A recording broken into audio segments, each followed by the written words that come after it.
ఇక ఏపీ అసెంబ్లీలో 4వ రోజు గందరగోళ పరిస్థితులు నెలకొన్నాయి. జాబ్ క్యాలెండర్పై తెలుగుదేశం ఇచ్చిన వాయిదా తీర్మానాన్ని తిరస్కరించడంతో దానిపై చర్చకు టీడీపీ సభ్యులు పట్టుబట్టారు. సభలో స్పీకర్ పోడియం వద్దకు వెళ్లి నినాదాలు చేశారు. జాబ్ క్యాలెండర్ ప్రకటించని జగన్ బై బై అంటూ నినాదాలు చేశారు. 5 ఏళ్లలో అసెంబ్లీ తీసుకున్న నిర్ణయాలకు సంబంధించిన జీవోలను టీడీపీ ఎమ్మెల్యేలు దహనం చేశారు.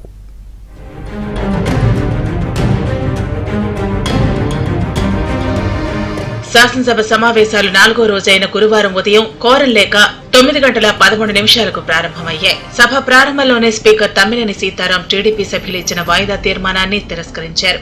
దీంతో టీడీపీ సభ్యులు జాబ్ క్యాలెండర్ పై చర్చ చేపట్టాలని స్పీకర్ పై ఒత్తిడి తీసుకొచ్చారు. స్పీకర్ పోడియం వద్దకు వెళ్లి పెద్ద ఎత్తున నినాదాలు చేయడం ప్రారంభించారు. టీడీపీ సభ్యుల ఆందోళన జరుగుతుండగానే మంత్రులు బుగ్గన రాజేంద్రనాథ్ రెడ్డి, ధర్మాన ప్రసాదరావు బిల్లులను ప్రవేశపెట్టారు. ఎలక్ట్రిసిటీ డ్యూటీ బిల్లుకు ఆర్థిక మంత్రి బుగ్గన సవరణలను ప్రతిపాదించారు. ఆడబిడ్డల మంగళసూత్రాలు తాకట్టు పెట్టిన జగన్ టౌన్ డౌన్, గంజాయి రాష్ట్రంగా మార్చిన జగన్ టౌన్ డౌన్ అంటూ టీడీపీ సభ్యులు నినాదాలు చేశారు. టీడీపీ సభ్యుల నినాదాలతో సభ మారుమోగిపోయింది. దీంతో గందరగోళ పరిస్థితుల మధ్య స్పీకర్ సభను టీ బ్రేక్ కు వాయిదా వేశారు. దీంతో టీడీపీ సభ్యులు లాబీలోకి నినాదాలు చేసుకుంటూ వచ్చారు.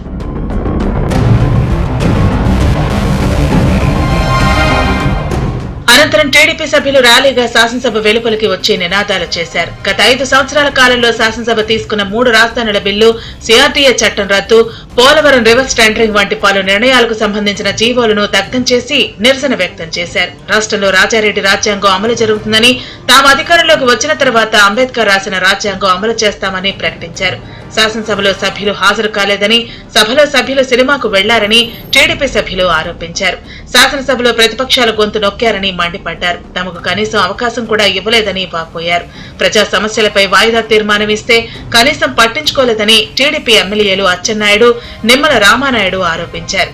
వైసీపీ ప్రభుత్వం జగన్మోహన్ రెడ్డి తీసుకొచ్చినటువంటి ప్రతి చట్టం ఈ రాష్ట్ర వినాశనాన్ని గురించి తీసుకొచ్చారు తప్ప ఈ 5 సంవత్సరాల్లో తీసుకొచ్చినటువంటి ఏ చట్టం కూడా ఈ రాష్ట్రానికి ఉపయోగపడలేదని చెప్పి తెలియచేస్తున్నాను.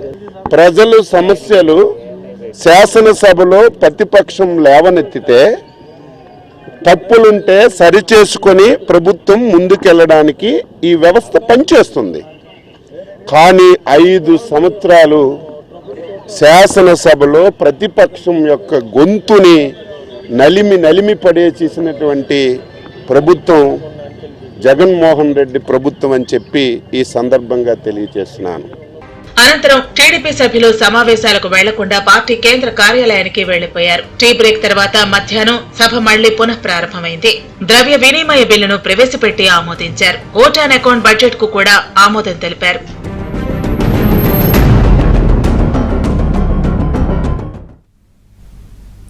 టీడీపీ, వైసీపీ రెబల్ ఎమ్మెల్యేలపై స్పీకర్ తమ్మినేని సీతారాం ఛాంబర్లో విచారణ జరిగింది.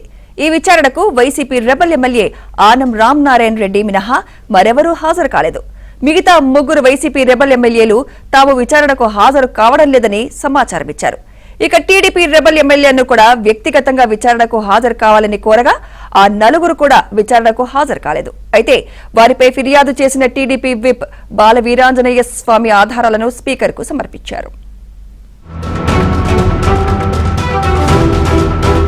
రాజ్యసభ ఎన్నికలు సమీపిస్తున్న తరుణంలో ఏపీలో వైసీపీ, టీడీపీ రెబల్ ఎమ్మెల్యేల అనర్హత రాజకీయం తెరపైకి వచ్చింది. వైసీపీ రెబల్ ఎమ్మెల్యేలు కోటంరెడ్డి శ్రీధర్ రెడ్డి, ఆనం రామనారాయణ రెడ్డి, మేకపాటి చంద్రశేఖర్ రెడ్డి, ఉండవల్లి శ్రీదేవిలు తెలుగుదేశానికి మద్దతిచ్చారని, అందువల్ల వారిపై అనర్హత వేటు వేయాలని చీఫ్ విప్ మధునూరి ప్రసాదరాజు ఫిర్యాదు చేశారు. అదేవిధంగా టీడీపీ రెబల్ ఎమ్మెల్యేలు కరణం బలరాం, మద్దాలగిరి, వల్లభనేని వంశీ, వాసుపల్లి గణేష్లపై కూడా వేటు వేయాలని టీడీపీ విప్ డోల బాల వీరాంజనేయ స్వామి కూడా స్పీకర్ కు ఫిర్యాదు చేశారు. దీంతో గతంలో ఒకసారి వీరిని విచారణకు పిలవగా వైసీపీ రెబల్ ఎమ్మెల్యేలు 4 విచారణకు హాజరయ్యారు. టీడీపీ రెబల్ ఎమ్మెల్యేల్లో వాసుపల్లి గణేష్ మినహా మిగతా వారు హాజరు కాలేదు.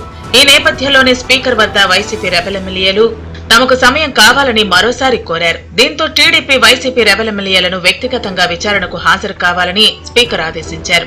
వైసీపీ రెబల్ ఎమ్మెల్యేలు ఆనంద్ రామనారాయణ రెడ్డి ఒక్కరు మాత్రమే విచారణకు హాజరయ్యారు. ఈ విచారణకు ఆయనపై ఫిర్యాదు చేసిన చీఫ్ విప్ ప్రసాదరాజు కూడా న్యాయవాదితో కలిసి హాజరయ్యారు.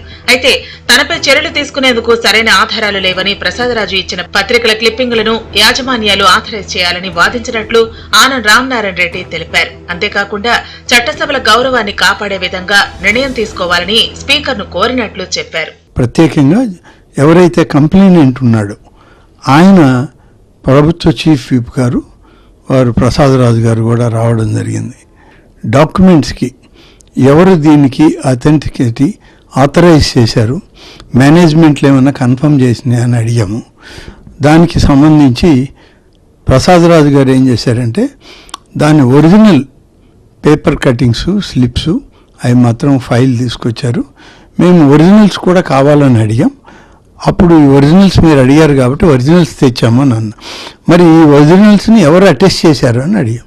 ఎవరు అటెస్ట్ చేయలేదండి, నేనే అటెస్ట్ చేస్తున్నాను, నేను అటెస్ట్ చేసి ఇవన్నీ నేనే సబ్మిట్ చేసినట్టుగా రిటర్న్గా కూడా మీకు కాపీ ఇస్తున్నాను, రిసీవ్డ్ కాపీ ఇవ్వండి అని చెప్పి అడిగారు.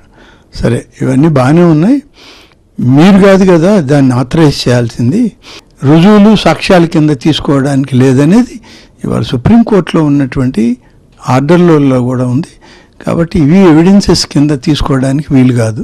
అయితే వైసీపీ రెబల్ ఎమ్మెల్యేలు ముగ్గురు విచారణకు హాజరు కాలేదు. అదేవిధంగా సాయంత్రం విచారణకు హాజరు కావాల్సిన టీడీపీ రెబల్ ఎమ్మెల్యేలు 4 కూడా విచారణకు రాలేదు. వీరికి తిరిగి నోటీసులు ఇస్తారా లేక చర్యలు తీసుకుంటారా అని సర్వత్రా ఉత్కంఠ నెలకొంది.